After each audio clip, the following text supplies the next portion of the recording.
ସମ୍ବଲପୁର ଜିଲ୍ଲା କୁଚିଣ୍ଡା ବ୍ଲକ ବଡ଼ମୁଣ୍ଡାଲୋଇ ସ୍ଥିତ ସରକାରୀ ଉଚ୍ଚ ବିଦ୍ୟାଳୟ ପରିସରରେ ସପ୍ତାହବ୍ୟାପୀ ବନ ମହୋତ୍ସବର ଶେଷ ଦିନରେ ଜନସଚେତନ ସଭା ସହ 50 କୋଟି ଚାରା ରୋପଣ କରାଯାଇଛି। ସ୍କୁଲର ପ୍ରଧାନ ଶିକ୍ଷକ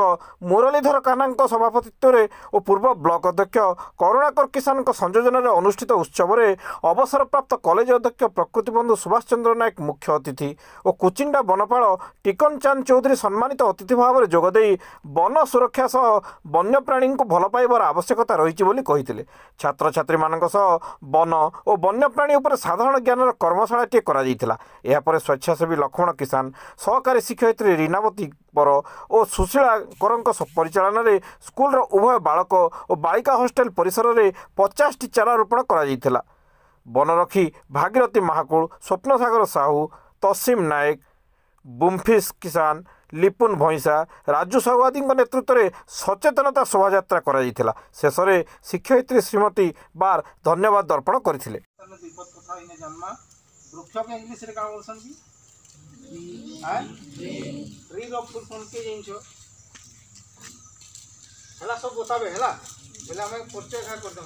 ये हूँ मोर नाम से करुणाकर किसान आम घरटा कुकम कुकम गाँव के देखीच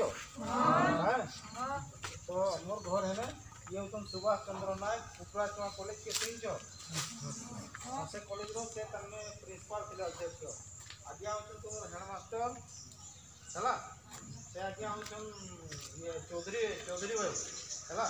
से हूँ आम अंचल फरेस्टर फरेस्टर ये फरेस्टर बुझ तो हाँ